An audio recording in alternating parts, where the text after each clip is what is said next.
Donc, bonjour à tous, merci d'être là ce matin.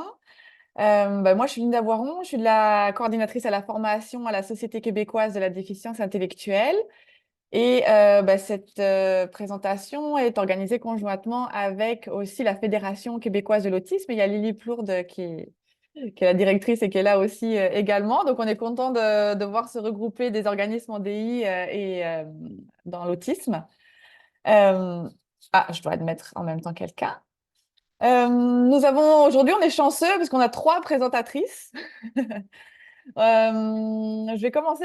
Il y a les premières personnes qui vont présenter sont Élise Milot et puis Julie Bergeron qui vont commencer par vous présenter ce qu'un projet concret donne sur le terrain. Et puis ensuite, il y a Nathalie Gordon de Société Inclusive qui va vous présenter l'appel à projet plus spécifiquement.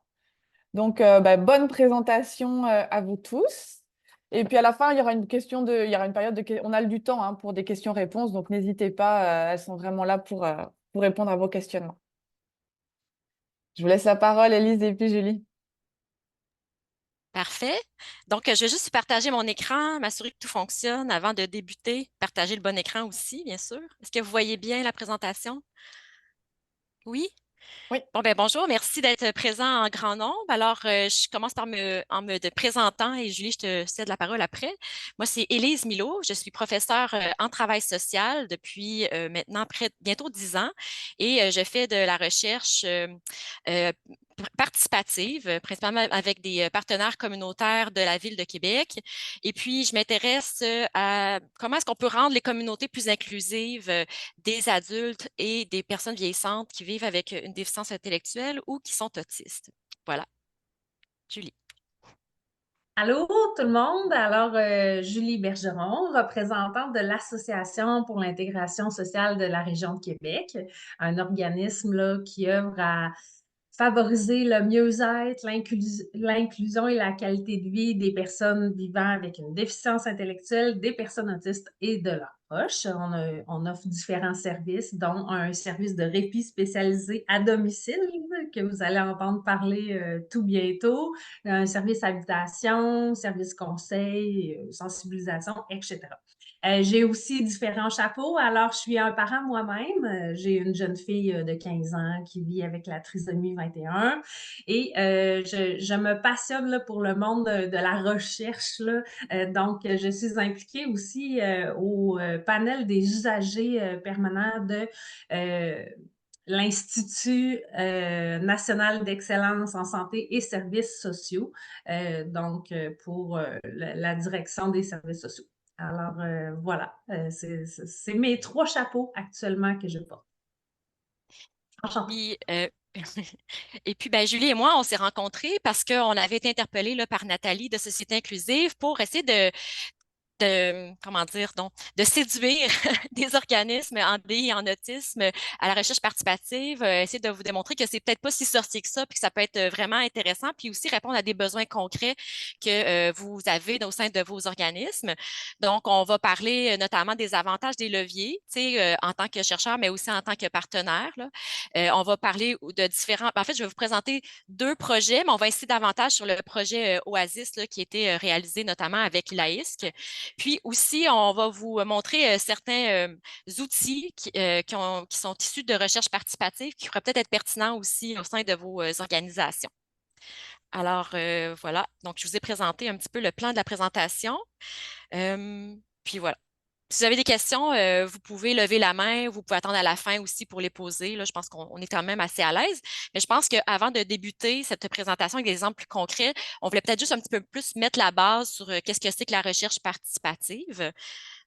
Tout d'abord, la recherche participative, je pense qu'elle se définit vraiment par cette idée de répondre à un besoin qui émerge du terrain dans le but de changer une situation qui est insatisfaisante. Donc là, finalement, on va réunir différents partenaires qui peuvent avoir des savoirs de différentes natures, puis qui vont mettre en communion, là, leurs différentes ressources puis expertises pour réaliser un projet qui vise justement à trouver des solutions qui sont innovantes, qui sont réalistes, mais surtout qui sont adaptées à la réalité du terrain. Je pense que ce qui est intéressant aussi avec la recherche participative, c'est que c'est un processus qui est très flexible. Là, en ce moment, je réalise un projet, puis on rencontre tellement de défis, mais en même temps, c'est intéressant parce qu'on apprend énormément de ces défis-là, puis on apprend aussi à mettre en place des solutions pour répondre à ces défis-là grâce à la contribution de gens qui ont différents chapeaux, par exemple, ou différents savoirs, là, finalement. Des savoirs théoriques, mais des savoirs aussi expérientiels, des savoirs aussi cliniques ou pratiques. Donc, ça permet vraiment d'innover justement, puis de créer des solutions qui répondent réellement aux besoins là, qui vont être identifiés en amont. Les résultats aussi qui sont issus de la recherche participative, ben, ce qui est intéressant, c'est que ça peut permettre justement d'influencer les politiques, les pratiques aussi au sein des organismes.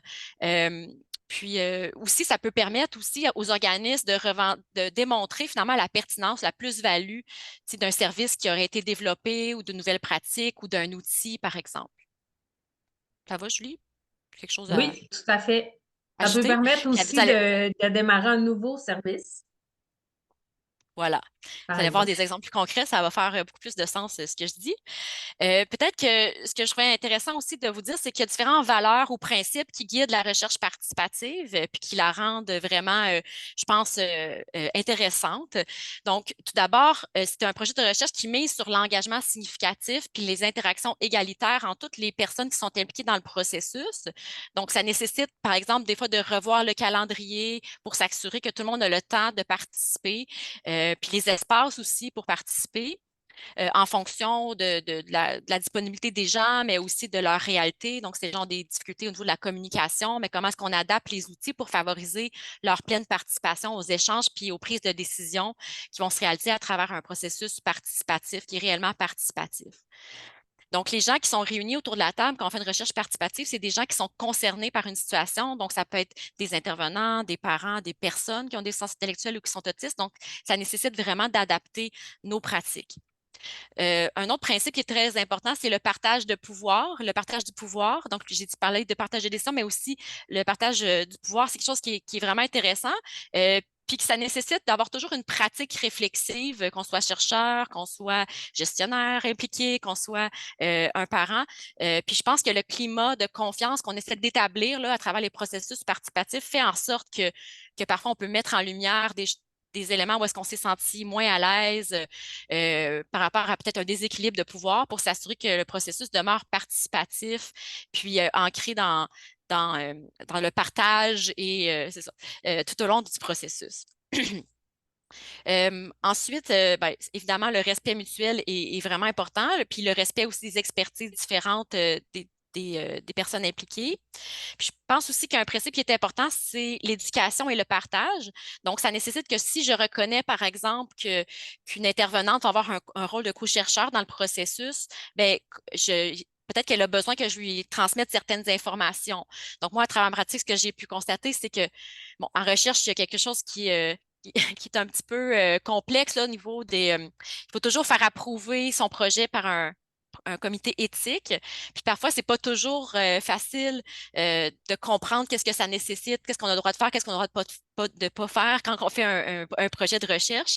Donc, parfois, il y a des informations qui doivent être transmises dans un format qui est accessible pour les personnes qui sont impliquées dans la recherche participative. Donc, il y a beaucoup d'éducation. Parfois aussi, s'il y a des personnes qui aimeraient être impliquées dans le processus d'analyse des données qualitatives, par exemple, bien là, ça peut nécessiter d'avoir à offrir une formation, d'offrir un accompagnement pour que vraiment les gens puissent participer à la recherche à la hauteur de leur désir, finalement, puis aussi en fonction des compétences qu'ils auraient envie de développer dans le cadre d'une recherche participative.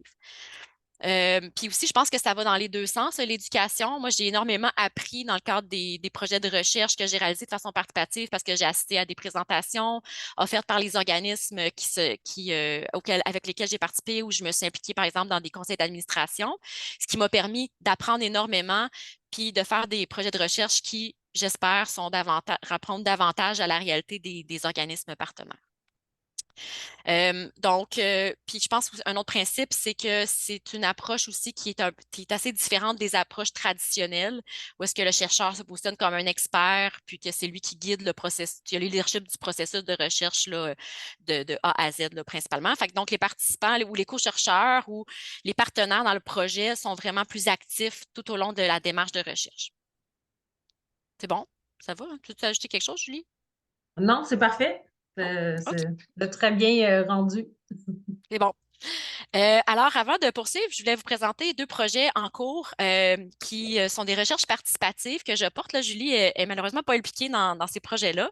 Alors, je vous explique un peu quelle est leur nature, puis à quels besoins ces projets visaient à répondre.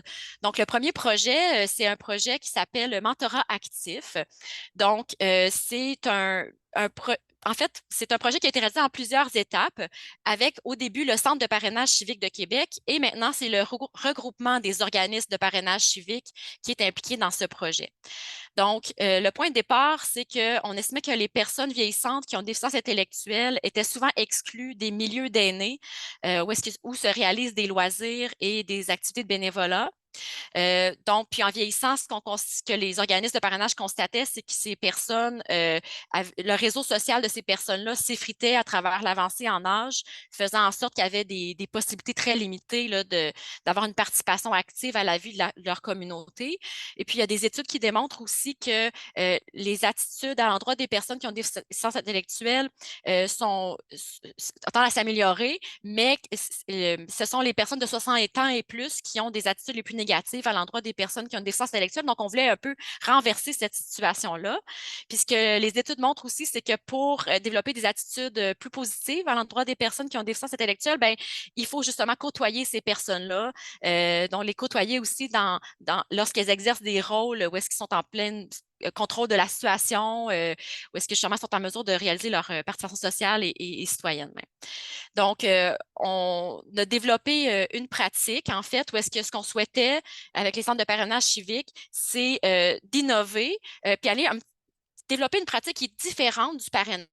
Donc, le parrainage, c'est qu'on jumelle en fait une personne qui a des incapacités. Donc, les centres de parrainage, c'est intervenir auprès des personnes qui ont des déficiences intellectuelles, qui sont autistes ou qui ont des enjeux de santé mentale aussi. Certains organismes aussi se spécialisent auprès des gens qui ont des enjeux de santé physique.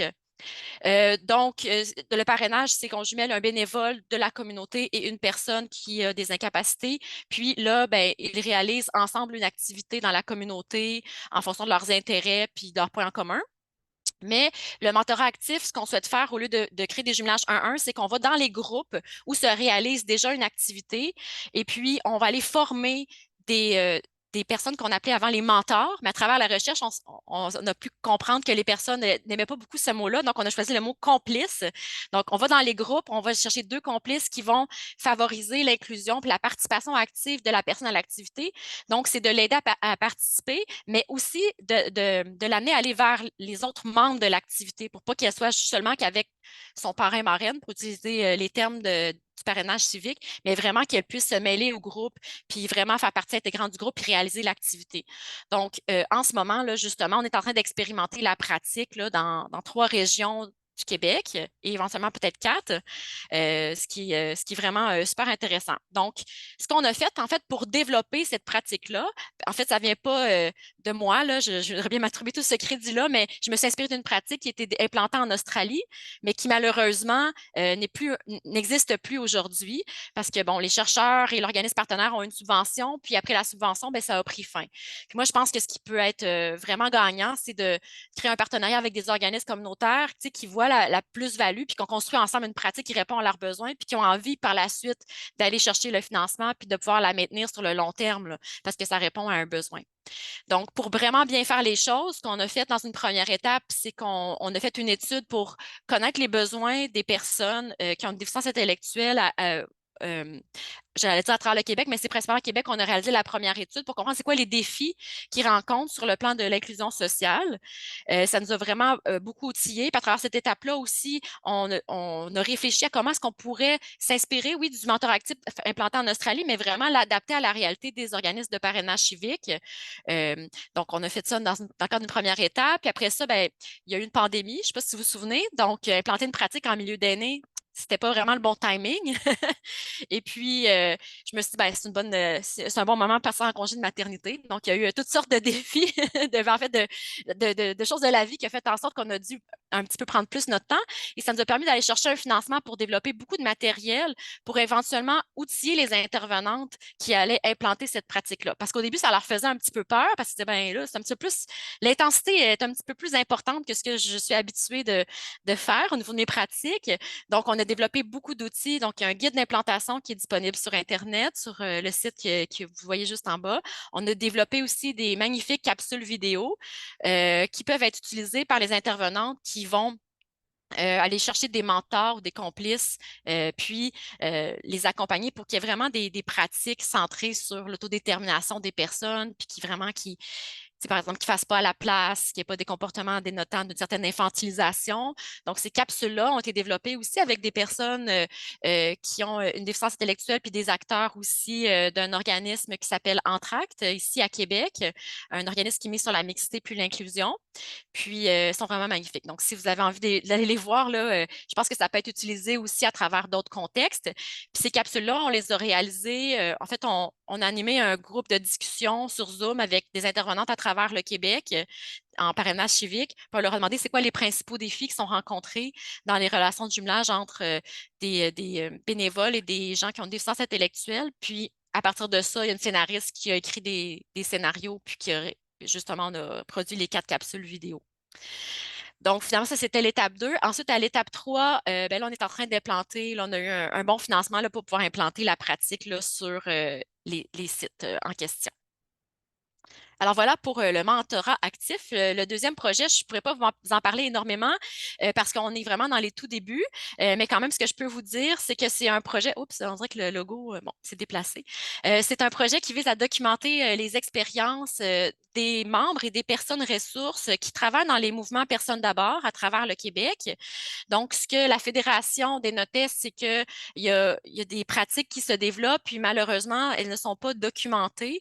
Donc, ce projet-là vise vraiment à documenter puis à développer des outils aussi pour favoriser la participation citoyenne dans les organismes qui sont en lien avec des personnes en situation de handicap. Donc, on va développer éventuellement une multitude d'outils, mais avant de pouvoir faire ça, ben, on trouvait ça important de pouvoir aller rechercher, identifier les connaissances, les expertises qui ont été développées au sein des mouvements, à la fois par des membres qui peuvent être vieillissants ou qui sont impliqués depuis plusieurs années et des personnes ressources aussi qui mettent en place des pratiques là, qui sont centrées sur le par et pour. Donc voilà, donc, dans le cadre de ce projet-là, on a un comité de suivi qui est composé de 2 personnes qui ont des sens intellectuels, une personne ressource, puis on est 2 représentants de la recherche aussi. Donc, on prend toutes les décisions ensemble. Là, par exemple, on a validé les questions du guide d'entrevue, puis là, on a terminé là, justement les entrevues avec les personnes ressources dernièrement. Puis, c'est des informations aussi qui se retrouvent là, sur le site web Communauté inclusive. Alors voilà, donc j'en viens maintenant à vous parler du projet Oasis. Donc, Julie, tu peux ouvrir ton micro si tu veux Oui. commencer, compléter. Donc, Oui, ben peut-être qu'on pourrait mentionner d'emblée qu'en 2015, l'AISC a fait un sondage là, auprès de ses membres pour recenser les besoins, les besoins nommés ou en émergence, là. Puis le répit, ben, comme pour beaucoup d'autres organismes, là, était vraiment en tête là, des besoins. Donc, c'était déjà identifié par nous. Alors, quand on a été approché par Élise, et son équipe, bien évidemment, c'était une très belle opportunité qu'on a saisie avec les autres partenaires. mhm. Puis, je pense que ce qui m'a marqué dans ce sondage-là aussi, en parlant avec le directeur de l'époque, c'est qu'il me disait que c'était un besoin récurrent qui revenait tout le temps à chaque fois qu'il administrait le sondage, puis qu'il n'y avait pas de solution qui avait été mise en place. Puis ce besoin-là, c'est d'avoir du répit spécialisé à domicile. Puis si je me souviens, il m'avait expliqué dans ces mots, c'est, tu sais, quand tu as un enfant qui est différent, tu peux pas aller cogner à la porte de la voisine puis lui dire, tu pourrais-tu venir garder quelques heures pendant que je m'en vais, puis que donc, souvent, les gens allaient plus vers les répits spécialisés, tu sais, à l'extérieur du domicile, mais là, vous connaissez toutes les contraintes que ces mesures de repli-là peuvent supposer. Donc là, je les ai écrits ici, mais j'imagine que vous savez déjà tout ça. Puis, en fait, en parlant avec ma collègue Marie Grandisson, qui est chercheure en ergothérapie, on s'est dit, ben, ça pourrait peut-être être intéressant de parler avec la l'AIS d'une formule qui avait été développée, il fut une époque, par une de nos collègues à l'Université Laval, qui était la formule Oasis. Donc, Oasis, c'était une professeure en ergo qui disait, ah, ben moi, j'ai des étudiants, il y a des familles qui ont besoin de gardiens, gardiennes. Donc, je pourrais les juste simplement leur donner, échanger le numéro de téléphone pour que les étudiants puissent aller à domicile puis aller garder, par exemple, les enfants. euh, chez les personnes, chez les familles, mais il y avait le service, évidemment, là, n'existait plus après quelques années parce qu'il n'y avait pas quelqu'un qui assurait la coordination.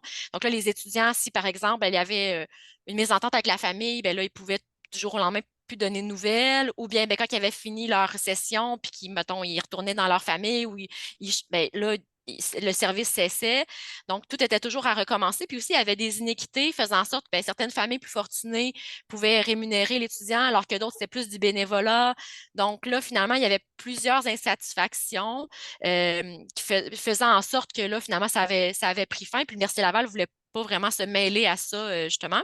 Donc, on s'est parti un peu de cette idée-là de jumeler des étudiants puis des familles pour justement répondre à ce besoin non répondu là, de pouvoir accéder à une personne de confiance qui peut offrir des services à domicile et dans la communauté. Puis moi, ben, ma collègue et moi, on enseigne justement à des futurs ergots puis à des futurs travailleurs sociaux. Puis on remarquait aussi que les étudiants, ben, avaient souvent pas accès à des expériences significatives avant d'arriver en stage, dans des expériences sur le terrain, vraiment dans le quotidien de personnes qui vivent une situation faisant en sorte qu'ils vont pouvoir intervenir auprès de cette personne-là plus tard, là. Donc, on se disait, ben, quelle belle expérience de travail, tu sais, quelle expérience professionnelle pour ces étudiants-là qui vont justement un jour être les professionnels impliqués dans la vie des familles. Euh, Puis aussi, ce qui est intéressant dans l'idée de miser sur des étudiants, c'est qu'on a des cohortes nouvelles à chaque année, puis que c'est une expérience qui peut être vraiment intéressante dans leur CV aussi, là, éventuellement, quand ils vont se chercher un emploi. Donc là, on s'est lancé, on s'est dit, bon, ben voilà, réalisons une recherche participative. Donc, évidemment, l'AIS qui est devenu éventuellement le principal partenaire, mais il y a Autisme Québec aussi qui s'est beaucoup impliqué, puis d'autres organismes là, comme le CAPVI, ROB 03, le Centre de parrainage civique de Québec et aussi le CIUS un petit peu plus tard, qui avaient chacun une expertise différente à apporter, peut-être une implication peut-être moins intense que la ISC, mais quand même, vraiment, ça a vraiment contribué à la belle réussite du projet qu'on appelait maintenant Oasis Plus. Donc, évidemment, on voulait bien faire les choses, fait qu'on est allé vraiment une étape à la fois. Donc, la première étape, c'est qu'on voulait vraiment bien comprendre les besoins des étudiants et des familles, parce qu'on voulait que le service puisse vraiment être périn, qui puisse être offert sur le long terme, puis on voulait qu'un organisme puisse éventuellement se l'approprier parce que ça répondait justement à un besoin. Donc, ce que ça nous a permis de faire, on a fait un sondage auprès de plus de 100 parents et des étudiants aussi de nos deux programmes. Ça nous a permis d'identifier que si on y allait avec un service, par exemple, où est-ce que les étudiants faisaient du bénévolat ou qu'il y avait des crédits universitaires, ça ne fonctionnerait pas parce que les étudiants, tu sais, bon, ont besoin de sous pour vivre, évidemment. Donc, si on veut maximiser les possibilités qui s'investissent sur le long terme, bien, il faudrait que ça puisse être un travail rémunéré. Puis aussi, il faudrait qu'ils puissent recevoir de la formation avant la formation plus spécifique, avant leur implication dans la vie des familles. Ça nous a aussi permis de mieux circonscrire les besoins spécifiques des parents en termes de nombre d'heures, en termes de type de service, parce que les services qui sont offerts aux parents, c'est oui du gardiennage à domicile, mais ça peut être aussi d'accompagner la famille lors d'une activité dans la communauté pour que le parent, par exemple, puisse davantage être avec les frères et les sœurs, par exemple, ou donc voilà, donc c'est un autre service possible. Puis aussi, ça peut être un service, en fait, c'est pas juste pour les enfants, c'est aussi pour les adultes. Donc, ça peut être juste de venir à domicile pendant qu'un parent va faire l'épicerie, par exemple. Donc, euh, l'étudiant peut être là justement avec la personne à domicile. Euh, Donc, c'est ça, on a fait un sondage qui a été en fait validé puis développé aussi avec des parents puis les organismes communautaires impliqués. Il y avait autre chose, Julie? Non, dans les services, on a nommé l'accompagnement dans la communauté, aussi dans les sorties dans la communauté, Mhm. puis Oui, l'assistance à domicile. oui, Parfait. oui. Puis, ben, par la suite, on a co-développé l'offre de services et les outils nécessaires, ce qui a nécessité beaucoup de casse-tête et c'était assez complexe parce qu'on s'est dit, bon, mais comment est-ce qu'on fait pour créer une offre de service des frais qui comporte des frais minimaux pour les familles, mais en même temps que les étudiants puissent être rémunérés qui ait un salaire relativement compétitif pour qu'ils puissent s'impliquer sur le long terme. Puis là, ben, c'est là qu'on est allé, ben, en fait, que la l'AISC est allé chercher des partenariats, là, notamment auprès du CIUS qui offre, je ne sais pas si c'est encore comme ça aujourd'hui, mais à l'époque, le CIUS offrait 9 de l'heure, payait 9 de l'heure à l'étudiant. Donc, la famille pouvait payer la différence. Mais finalement, il y a d'autres partenaires aussi qui se sont impliqués, notamment la Fédération des médecins spécialistes, Alliance, Industrielle Alliance aussi, faisant en sorte que les frais à l'époque, je pense que c'était 2,50 de l'heure pour les familles, alors que les étudiants recevaient un petit peu plus de 15 de l'heure. Mais là, maintenant, les montants ont augmenté là, parallèlement au coût de la vie. Puis je pense, est-ce que c'est un service gratuit maintenant, Julie, pour les Euh, familles? je pense qu'il y a quand même des frais, certains frais, mais pour peut-être les familles moins nanties, ben, il peut avoir des partenariats avec les fondations pour les Oui, aider à payer le montant. tout à fait. Puis, ben, après ça, ben, nous, c'est important que l'AIS puisse dire, ben, aidez-nous à financer notre service parce que les retombées sont vraiment formidables. Donc, ce qu'on a fait, c'est on a fait l'implantation formelle dans le cadre d'un projet de recherche où est-ce qu'on a pu réaliser des entrevues, administrer des questionnaires aussi avant et après pour voir les effets sur notamment le sentiment de surcharge parentale, sur les possibilités de participation sociale auprès des parents. Mais là, c'est ça. La seule limite, je pense, par rapport à ça, c'est que on a dû réaliser la collecte de données auprès des parents puis des étudiants très tard en mars 2020 en ligne. Donc là, il y avait la pandémie qui venait d'embarquer. Donc là, c'est sûr que ça influence un petit peu les données plus quantitatives, mais sur le plan des entrevues et tout ça, vraiment, on a pu démontrer que ça répondait réellement à un besoin. Voilà. Ben, de Et ce puis, côté-là, ben, c'est ça. peut-être que je pourrais partager que j'ai eu la chance de faire partie de cette expérimentation-là en tant que famille. Qui avait un enfant là, qui avait des besoins particuliers. Et puis, ça a vraiment été une expérience incroyable, là. C'était tellement enrichissant. L'étudiante qui venait à la maison, Liane, une étudiante en ergothérapie, rapidement, il y a un beau lien de confiance qui s'est créé entre nous et elle, avec ma fille aussi. Puis, au niveau des partages aussi, c'était intéressant. Tu sais, elle posait beaucoup de questions, elle voulait mieux connaître notre réalité, très, très ouverte. C'est vraiment un service que j'ai adoré. J'ai, je suis vraiment privilégiée d'avoir pu expérimenter là, ce service-là avant son implantation finale. Oui, en fait, ben, Julie faisait partie non, des 17 familles qui ont participé à l'implantation, puis il y avait 10 étudiants qui étaient impliqués. Puis, ben, en fait, c'est qu'on avait identifié que les familles, finalement, ben, c'est pas qu'il n'y avait pas tant de besoins, c'est juste que je pense qu'ils savaient pas qu'ils pouvaient justement faire des sorties ou avoir accès à quel genre d'activité ils pouvaient faire, là. Julie, tu m'avais Tout partagé à ça fait. aussi. Ouais, tout à fait. Les premières fois qu'on a eu du répit, là, ben, on allait juste se promener en voiture parce qu'on savait pas quoi faire pendant qu'on avait un petit moment de libre, enfin, en couple, là, sans notre fille. Fait qu'on allait se promener, puis on allait sur les plaines d'Abraham, voir le beau paysage. Puis par la suite, ben, c'est le fun parce qu'on a pu intégrer à notre quotidien chaque semaine de se prendre un moment de couple pour aller se ressourcer. On allait au cinéma, on allait manger au restaurant, mais on aurait pu aller faire de la randonnée aussi, des activités gratuites, là. Mais c'était vraiment un moment là, très, très privilégié pour aller se ressourcer. Puis juste vivre une vie de couple aussi, là, sans être parent, puis sans être stressé. On savait que notre fille était super bien, avec l'accompagnatrice qui était formée, outillée, vraiment une personne exceptionnelle. Fait que ça l'a vraiment aidé à un peu prendre conscience qu'on a le droit d'avoir ce moment-là en tant que parent, là, d'évacuer le stress puis de juste penser à nous. C'est un petit peu égoïste, mais Mm. ça fait tellement du bien quand on est un parent qui a comme une charge quand même plus élevée que les autres parce que notre enfant, souvent, ben, on a plus de, il faut plus voir à son éducation, à son inclusion dans les milieux. Des fois, on a des batailles aussi qu'on a à livrer là, pour justement promouvoir sa participation sociale puis son inclusion. Fait que ça a vraiment été merveilleux pour nous comme expérience. Mm. Ouais. Puis, ben, en fait, il y a même des étudiants qui ont pu être, en fait, offrir des services à plus qu'une famille, à 2 familles, 3 familles, parce que justement, il y a des familles ben, qui se disaient, ben, moi, c'est 1 fois ou 3 semaines. Donc, là, les étudiants, ben là, moi, j'ai besoin de travailler plus que ça. Donc, il y a des étudiants qui ont pu avoir des expériences aussi vraiment diversifiées dans des familles avec un enfant ou un adulte qui a une déficience intellectuelle ou qui est autiste. Alors voilà, donc on voulait aussi s'assurer que l'offre soit pérenne, puis que aussi on voulait inspirer en fait d'autres régions à implanter un service du genre Oasis. Donc dans cette optique-là, ce qu'on a fait, c'est qu'on a développé différents outils. Donc on a développé un guide de mise en place du service Oasis Plus avec différentes rubriques. Puis dans par rapport à chaque élément, il y a aussi une fiche où est-ce que on vous partage des questions qui nous ont animés, par exemple par rapport à comment est-ce qu'on définit l'offre de service, qui est-ce qu'on veut rejoindre, c'est quoi les outils de gestion de coordination qu'on devrait pouvoir développer. Puis on a tout partagé ça sur le site du laboratoire Communauté inclusive, mais je suis pas mal sûre que la ESC serait bien ouvert à vous partager d'autres trucs et astuces aussi Tout à au fait. besoin. Ouais.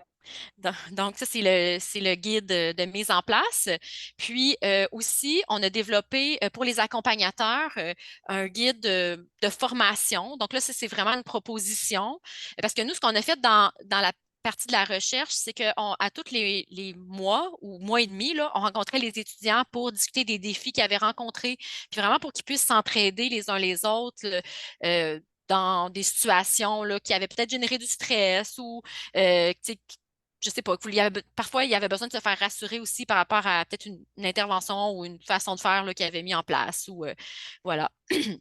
Donc, dans justement le guide de formation, il y a des quiz, il y a des capsules narrées, on a aussi des témoignages de parents, des témoignages d'étudiants aussi en travail social et en écothérapie. Donc, si ça vous intéresse, là, vous pourrez aller le visiter. Il y a beaucoup de liens aussi vers des vidéos qui sont disponibles en ligne là, parce qu'il y a beaucoup d'étudiants là, qui ne savaient vraiment pas qu'est-ce que c'est que la déficience intellectuelle, qu'est-ce que c'est que l'autisme. J'ai jamais rencontré de personnes qui vivent avec cette condition. Donc, des fois, il fallait vraiment partir de la base, mais avec d'autres étudiants, certains avaient déjà vécu une expérience de stage, par exemple en ergothérapie. Donc, c'était assez varié. Voilà, et tout ça est disponible en fait sur YouTube. Donc maintenant, Oasis. Oui. Donc, suite à cette belle expérimentation-là qui a pris fin abruptement avec la pandémie, là, comme on le sait. L'AISC a travaillé fort pour mettre en place le service. En pleine pandémie, c'était pas trop évident non plus, mais donc le premier geste, ça a été de mettre en place un comité directeur en 2021 pour nous guider là, dans cette implantation-là. En mai 2021, on a embauché les co-coordonnatrices. On avait deux étudiantes là, qui se partageaient la tâche ensemble. Donc, c'était vraiment de rendre opérationnaliser le service, comme on pourrait dire. Donc, on a élaboré différents documents pour nous aider à administrer le service, comme ben justement les formations, les comités relatifs au fonctionnement comme le formulaire, les banques de données, la sélection des familles. On a établi des partenariats pour rendre ça viable pour l'organisme. Donc, le CIUS de la capitale nationale, la Fédération des médecins spécialistes, la Fondation Maurice Tanguay, Fondation Plein Potentiel aussi, là, qu'on peut aller vers eux pour les familles qui ont peut-être un petit peu plus de besoins financiers. Donc, présentement, le service, ça revient à un coût minime pour les familles. Donc, c'est vraiment très profitable. Puis, ça va avec leur système RAPA du CIUS. Donc, ils ont une banque d'heures qui est donnée, puis ils peuvent prendre via ces heures-là, là, ça l'aide à payer leur répit. Et puis, en fait, les familles oups, excusez, j'ai perdu mon idée.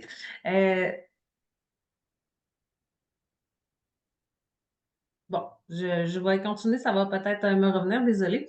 Donc, ensuite, il y a eu le recrutement des étudiants, évidemment, en collaboration avec l'Université Laval. Dans un premier temps, c'était surtout les étudiants en ergothérapie et en travail social. Puis, un petit peu plus tard, on est allé vers les cégeps. On a ouvert au plus grand nombre. Donc, on a maintenant des personnes en technique d'éducation spécialisée aussi qui offrent le service. Donc, c'est tous des étudiants qui bénéficient de cette expérience-là pour leur future pratique, puis ont vraiment des relations là, très concrètes là, avec les familles, fait qu'ils sont à même de mieux comprendre leur réalité, puis de pouvoir appliquer cette sensibilité-là nouvelle dans leur future profession. Et puis ensuite, ben, tout le recrutement des familles, évidemment, parce que les familles, ben, on met en place des critères de sélection quand même parce que l'étudiant est seul à domicile avec la famille, fait qu'il y a certains critères à respecter pour s'assurer que ça soit sécuritaire pour l'enfant et pour l'accompagnateur, évidemment. Donc, après tout ce qu'on a mis en place, le service a débuté réellement en février 2022. Donc, c'est là qu'on a pu donner nos premières heures de répit. Et puis maintenant, en date du 31 mars, on a 37 accompagnateurs. Donc, on a de très bons partenariats avec l'Université Laval, le Collège Merci, le Cégep de Sainte-Foy. Il y a 68 familles qui bénéficient de notre service en date du 31 mars. Donc, si on décortique un peu, ben, c'est 68 personnes qui vivent avec une VI, personnes autistes, ou personnes qui ont un diagnostic apparenté, comme par exemple le retard global de développement. Et puis, c'est vraiment les âges, c'est assez varié. Et puis, ben, le service, en fait, il bénéficie à ces personnes-là, mais aussi à leurs proches. Donc, 117 parents, 40 frères et sœurs qui en bénéficient aussi, qui peuvent peut-être aller faire une sortie seuls avec leurs parents ou qui vont bénéficier de l'accompagnement là, de la personne accompagnatrice au sein de la famille. Donc, ça totalise en date du 31 mars, 3450 heures de services donnés. Puis évidemment, là, c'est toujours une amélioration continue, un service, hein, on veut toujours que ça soit plus efficace.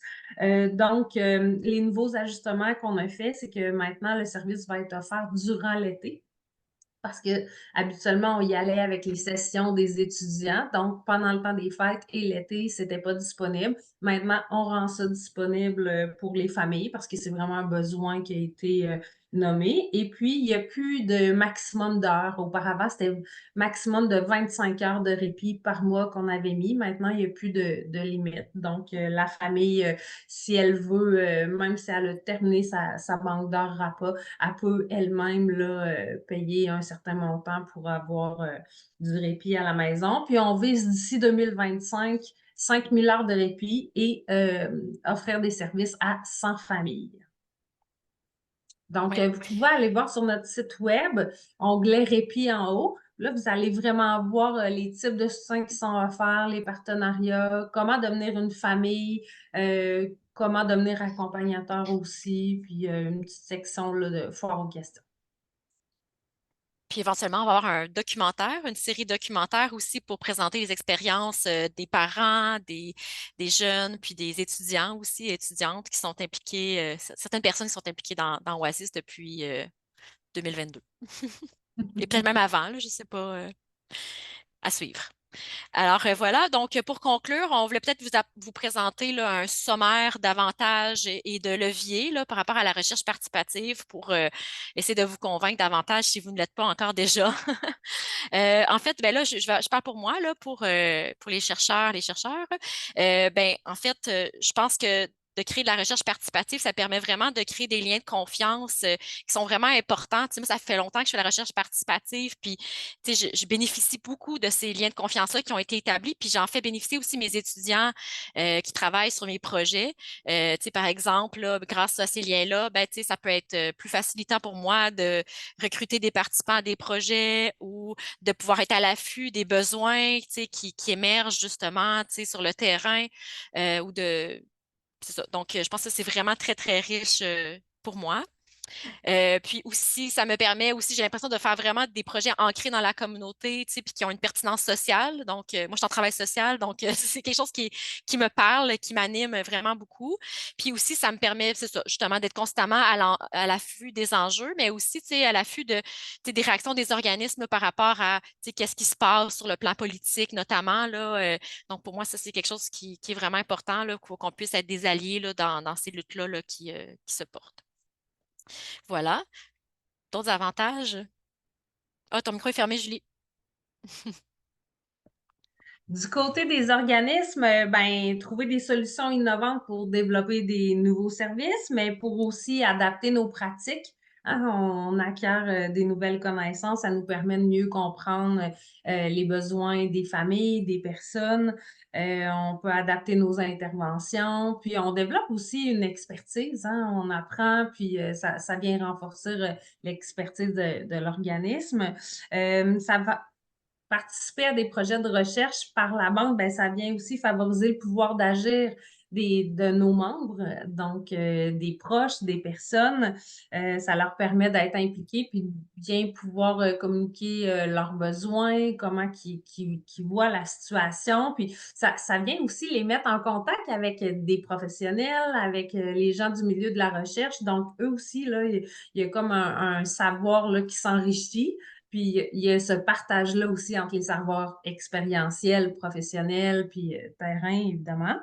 Et puis, ben, bénéficier des données, des résultats de recherche pour influencer. Je voudrais ajouter que ben, quand on rédige des demandes, des appels de projet, quand on a à expliquer une situation ou faire des revendications, ben, avoir des données issues de la recherche, c'est vraiment pratique. Ça vient vraiment là, rendre plus crédibles nos revendications et nos demandes. Donc, c'est vraiment un très grand bénéfice pour les organismes de s'impliquer. Puis, j'ajouterais aussi que, comme Élise disait, le développement de relations avec les chercheurs, ben, c'est sur le long terme parce qu'après, ben, les chercheurs, ils restent dans l'entourage de l'organisme aussi. Quand il y a des nouveaux besoins, ben, on peut échanger. On peut aussi, comme Élise, souvent nous réfère des étudiants pour du bénévolat, pour nos organismes, où on peut,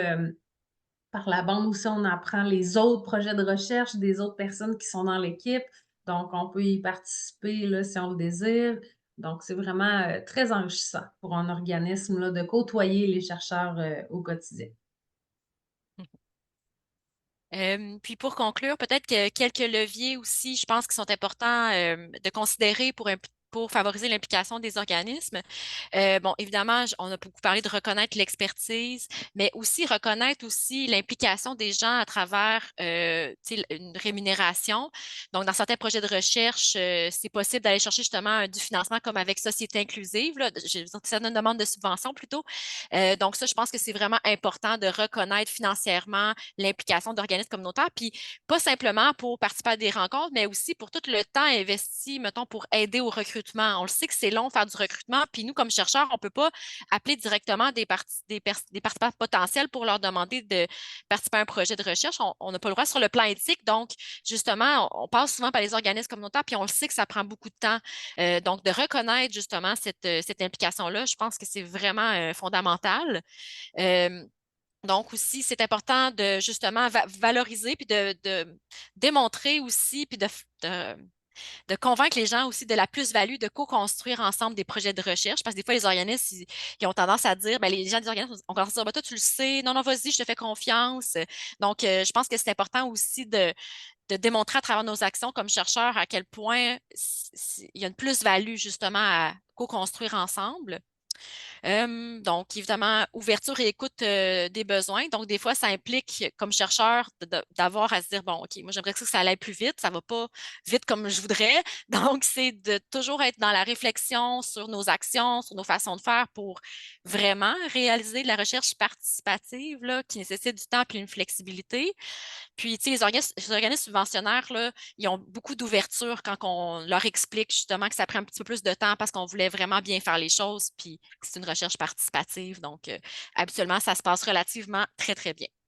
Euh, donc, la relation de confiance, on en a parlé. Puis, je pense aussi que le réseau qu'on peut développer à travers de la recherche participative, là, c'est incroyable, là, puis c'est insoupçonné, là, ce que ça peut, ce à quoi ça peut mener. Moi, j'ai connu d'autres organismes à travers l'AISC, à travers le Centre de parrainage civique de Québec. J'ai pu connaître la réalité d'organismes de parrainage de d'autres régions aussi qui ne vivent pas la même réalité que celui de Québec, notamment. Donc, ça m'a permis d'avoir une plus grande ouverture puis avoir des pratiques là, davantage ancrées puis pertinentes. Euh, voilà, donc par où comment. Oui, J'ajouterais vas-y. juste deux Oui, points. oui, ben oui. Pour les leviers, ben, en fait, ben, pour les organismes, mais pour la recherche aussi, c'est que les organismes, on devient un facilitateur pour les chercheurs. Donc, justement, pour mettre en contact, mais pour aussi, dans les rencontres, par exemple, les groupes de discussion, les forums, ben, la présence d'un représentant d'un organisme et même d'un parent, ça va vraiment aider. Auprès justement des familles qui vont être là, ils vont se sentir comme il y a quelqu'un qui est là, qui les rassure, il y a quelqu'un qui partage le même vécu. Fait que je pense que ça, c'est vraiment facilitant dans un projet là, auprès des participants qu'on veut sonder dans les groupes de discussion.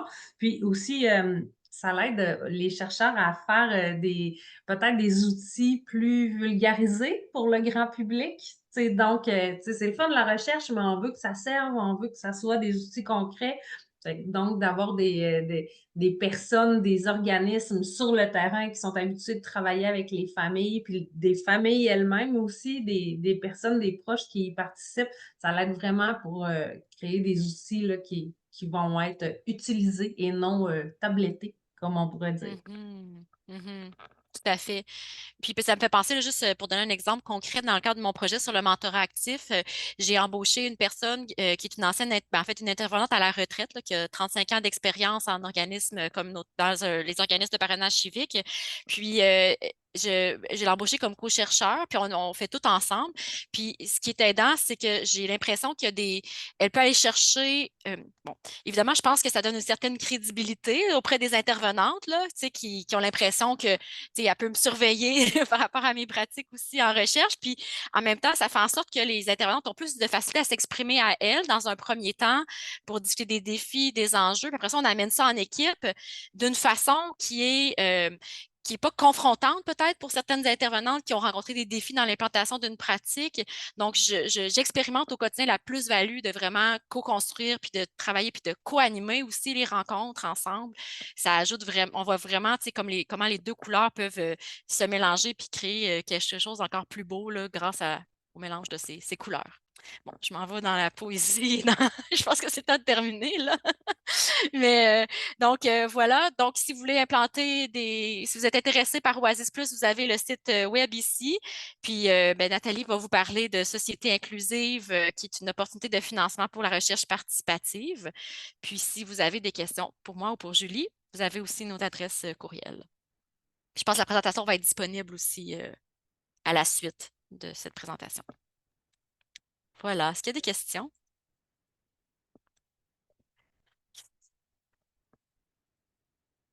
Peut-être on pourrait faire avec la présentation de Nathalie pour qu'elle ait le temps de faire la présentation, puis après on pourrait garder les questions pour la fin.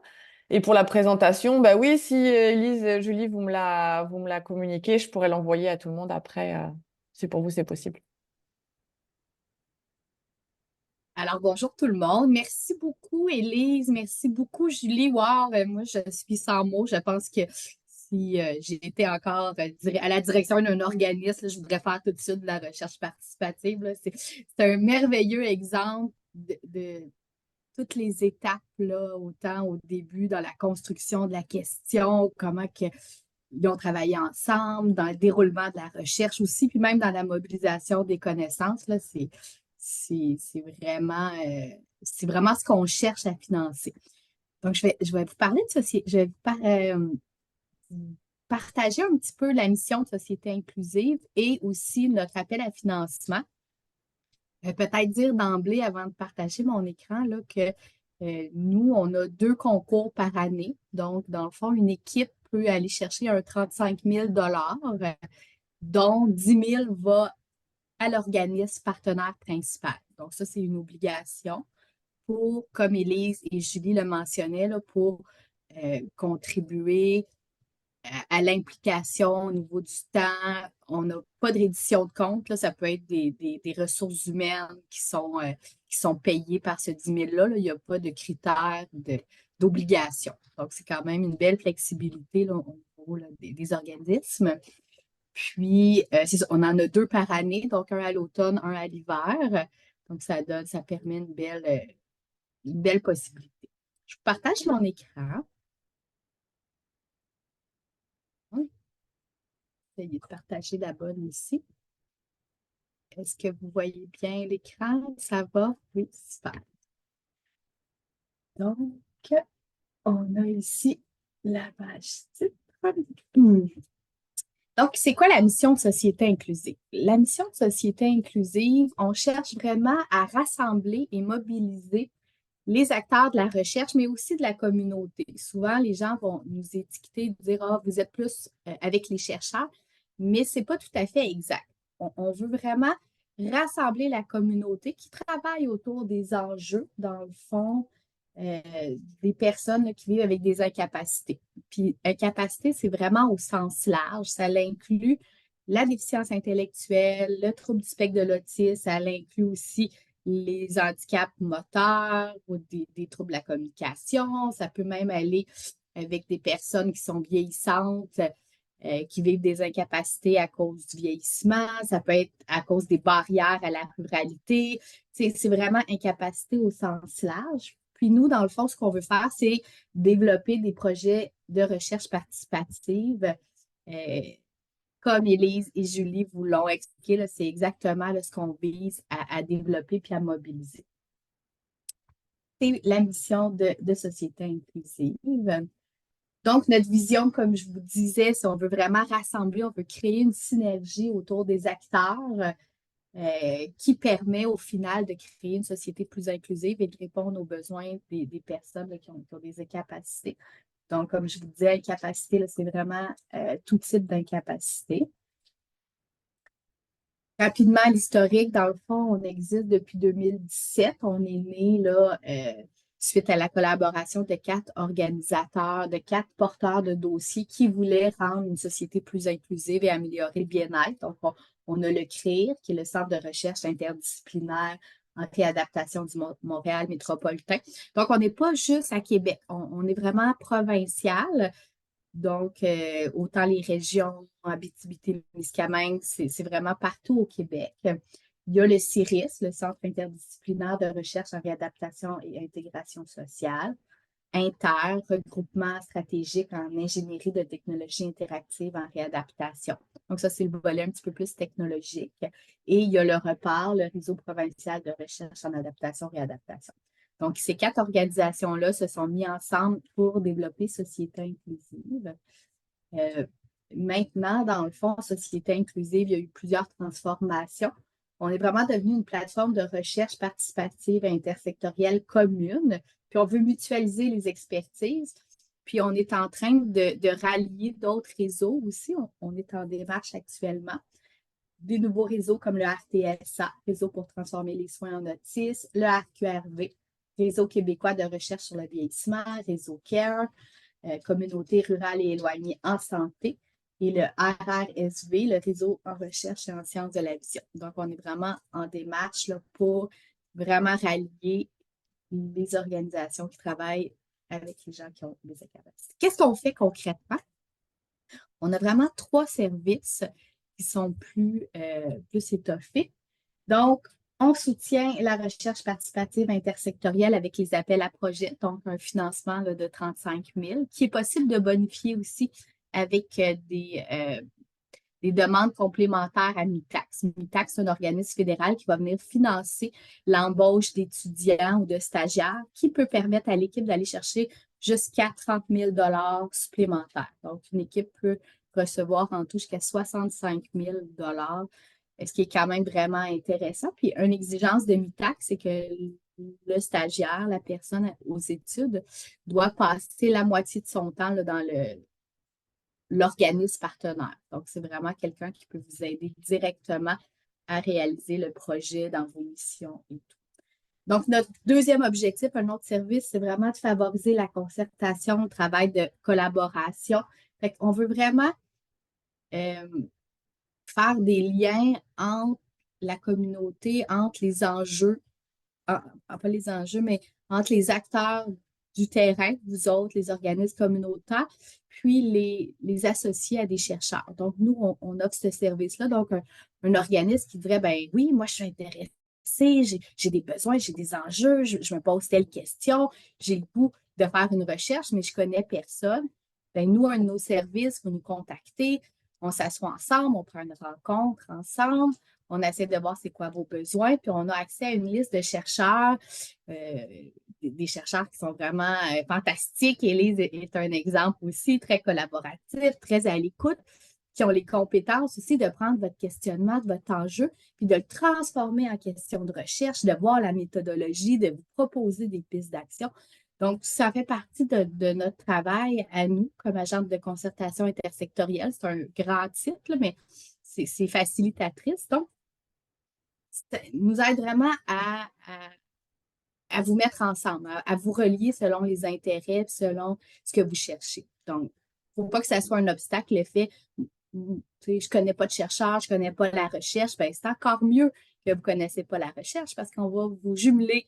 On a un peu comme le parrainage, on fait du jumelage entre des équipes de la communauté et des chercheurs. Donc, c'est vraiment un objectif qu'on a. Puis la troisième, on est en train de développer tranquillement, c'est vraiment un accompagnement au niveau de la mobilisation des connaissances. Quand Élise parlait qu'il y a un documentaire qui va être fait sur un projet de recherche, sur les besoins, pour nous, ça, c'est un exemple wow qui fait que les données ne seront pas tablettées, comme je l'ai dit, vont être utilisées au service de la communauté. Puis c'est vraiment ce qu'on vise à Société inclusive, de dire, bien, on vous aide à démarrer un projet de recherche avec le financement, on vous aide avec le jumelage. Puis aussi, bien, les données, on en fait profiter la communauté pour qu'on ait encore plus d'inclusion sociale. Donc, c'est vraiment merveilleux. Puis on peut donner un coup de main aussi là, à ce niveau-là de différentes façons. Euh, donc, l'appel à projet, je pense que je l'ai nommé, là, mais on veut vraiment partir d'un besoin que vous, comme organisme, vous avez. On veut tellement partir de ça que, si je peux me permettre un petit cue là, sur les. Là, on vient de terminer un processus d'évaluation de l'appel du concours 9. La date limite était là, dernièrement. Les projets retenus, le comité d'évaluation a porté une attention particulière sur le fait que le besoin émergeait véritablement des organismes communautaires. Puis, on en a 7 projets qui ont été retenus. Les 7 projets là, se démarquaient des autres par rapport à la qualité de l'implication du partenaire qui a levé la main, qui a dit, nous, ça, c'est un enjeu, on vit ça depuis longtemps, on a besoin d'aide au niveau scientifique pour essayer de voir ce serait quoi la meilleure façon de résoudre cette problématique-là. Donc, c'est vraiment ce qu'on souhaite financer, des questions qui viennent de vous, qui viennent de votre expérience, de votre expertise, puis qu'il y a un chercheur qui met son expertise aussi à profit pour vous aider à répondre à ce questionnement-là. Donc, tu sais, il ne faut pas que ça soit un frein. Même si vous dites, je ne suis pas trop capable de mettre des mots dessus, je ne sais pas trop, vous pouvez le décrire. Puis souvent, les chercheurs, ils ont l'expertise, ils ont l'expérience pour être capables de le transformer en question de recherche puis de vous proposer des façons de faire. Donc, concrètement, je vous l'ai dit, c'est un appel à projet. Donc, on finance des équipes, une valeur de 35 000 $ par équipe, dont 10 000 qui va aux partenaires. Peu importe là, ce qu'il veut financer avec ça. Il faut que ça soit rattaché au projet, là, bien entendu, mais il n'y a pas de contraintes. Là. Des fois, dans certaines demandes de subvention, on ne peut pas aller chercher des ressources humaines. Nous, ce n'est pas le cas. Là. Vous pouvez aller chercher des ressources humaines, vous pouvez financer votre temps, vous pouvez. Puis le budget se construit en collaboration là, avec l'équipe de recherche. Donc, on parle d'une équipe de recherche, c'est 2 chercheurs. Il y a une composante intersectorielle là, que les chercheurs doivent venir d'un secteur différent. Je ne m'attarderai pas là-dessus ici trop, mais je vais vous inviter, si vous voulez en savoir plus, à une présentation sur l'appel à projet. Donc, 2 chercheurs, un partenaire principal, un OBNL, puis une personne avec un savoir expérientiel. Là, c'est vraiment la composition de l'équipe. Il peut y avoir d'autres personnes aussi, d'autres collaborateurs, c'est pas un problème, mais on s'attend minimalement à avoir cette composition-là au niveau de l'équipe. Implication des partenaires et des savoirs expérientiels. J'ai dit, le projet dure entre 12 et 18 mois. Donc, des fois, il peut y avoir des imprévus comme la COVID, la pandémie et compagnie. Donc, des fois, c'est possible de prolonger sans problème. On est très flexible aussi. Puis, c'est un projet de recherche participative dont vous a expliqué Elise et Julie tantôt. Ce qu'on veut, dans le fond, ce qu'on veut, c'est produire des changements concrets sur les aspects de la vie des personnes qui ont des incapacités. On veut vraiment faire une différence pour les personnes qui ont des besoins particuliers.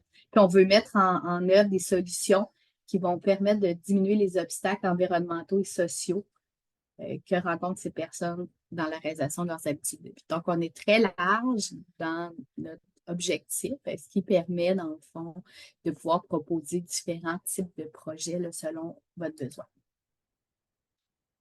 Fait, comment on soumet la première étape? C'est vraiment de construire une équipe de recherche. Donc, la première étape, c'est si vous n'avez pas un réseau avec de chercheurs développés, c'est de communiquer avec un agent de concertation intersectorielle. Je vais vous présenter ma collègue aussi à la fin de la rencontre. Donc, moi, comme agente de concertation, il y a ma collègue aussi. Donc, on rencontre une de nous deux, on explique un peu notre besoin, notre question, nos enjeux. Puis nous, suite à ça, là, on peut solliciter notre équipe de chercheurs, voir s'il y aurait quelqu'un qui serait intéressé là, par ce projet-là. On vous met en lien, vous discutez ensemble, puis là, ça en suit la rédaction là, de l'appel à projet, de la demande. C'est un formulaire qui n'est pas très compliqué.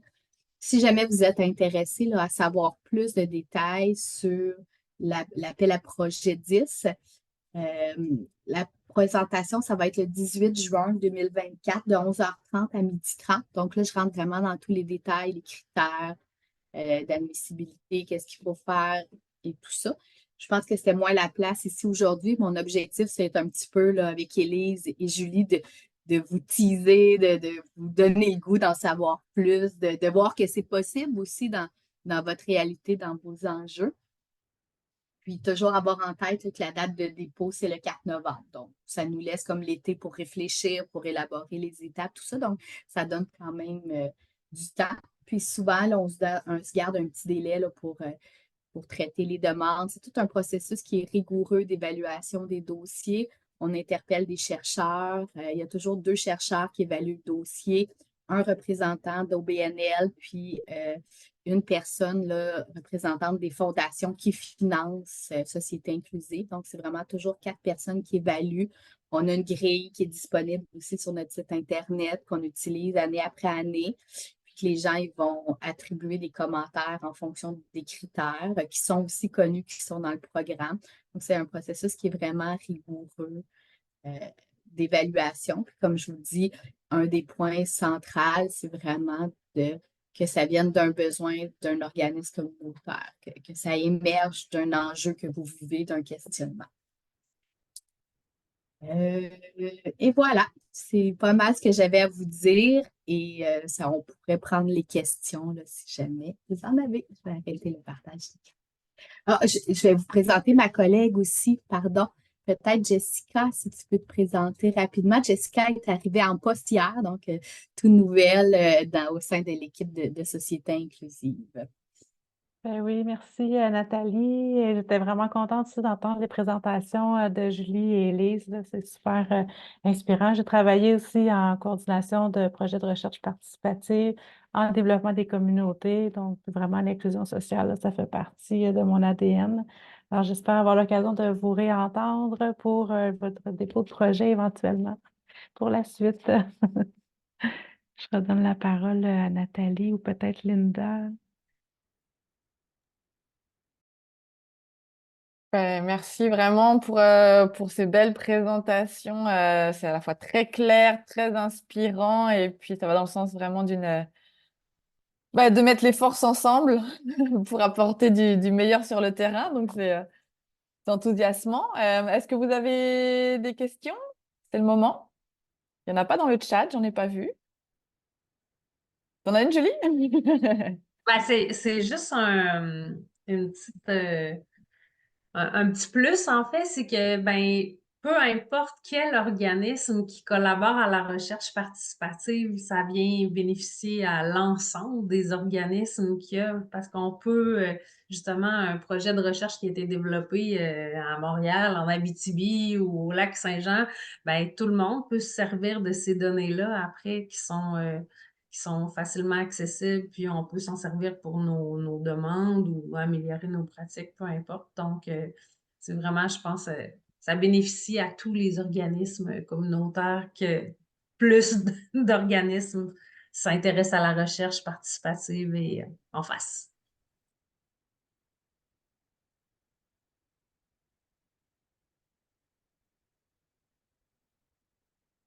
Est-ce que comme ça, il y en a qui commencent à se dire qu'ils seraient intéressés pour embarquer dans un projet? Moi, j'ai une question. Oui. Au niveau de l'investissement en temps d'un organisme, ça peut ressembler à quoi? J'imagine Euh, que ça peut aller dans plusieurs directions, là, mais c'est ça.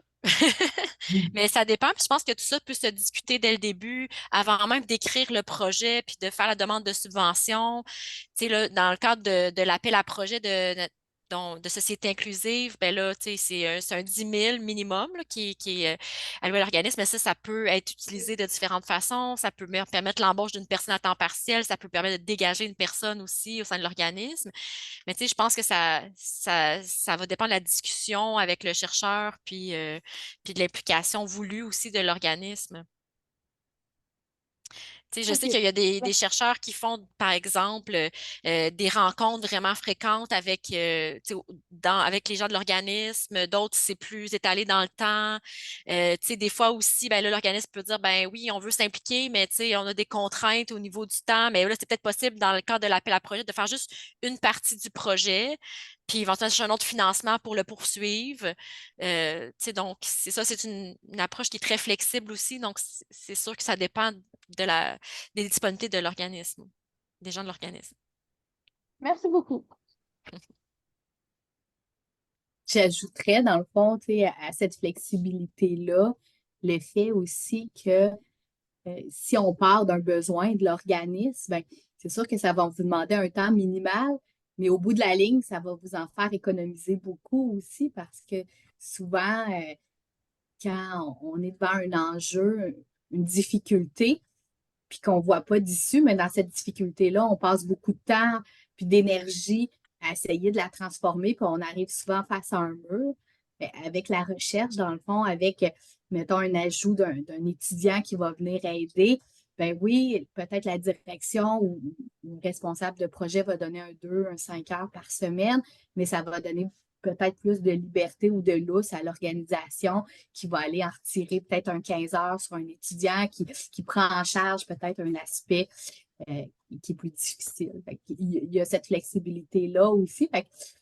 C'est très difficile à quantifier à ce moment-ci. Il y a donc une flexibilité au niveau de la charge de travail, mais il y a le ballon aussi à côté qui dit que ça peut faire économiser du temps aussi à l'organisme en bout de ligne dans le processus.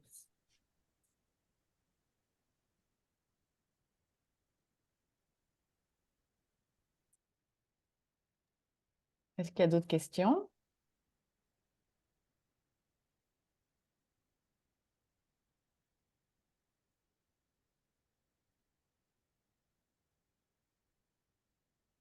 Bon, bah, s'il n'y a pas d'autres questions, de toute façon, moi, je pourrais vous envoyer la présentation. Élise me l'a déjà fait parvenir, donc je vais pouvoir vous la faire parvenir. Vous aurez les coordonnées.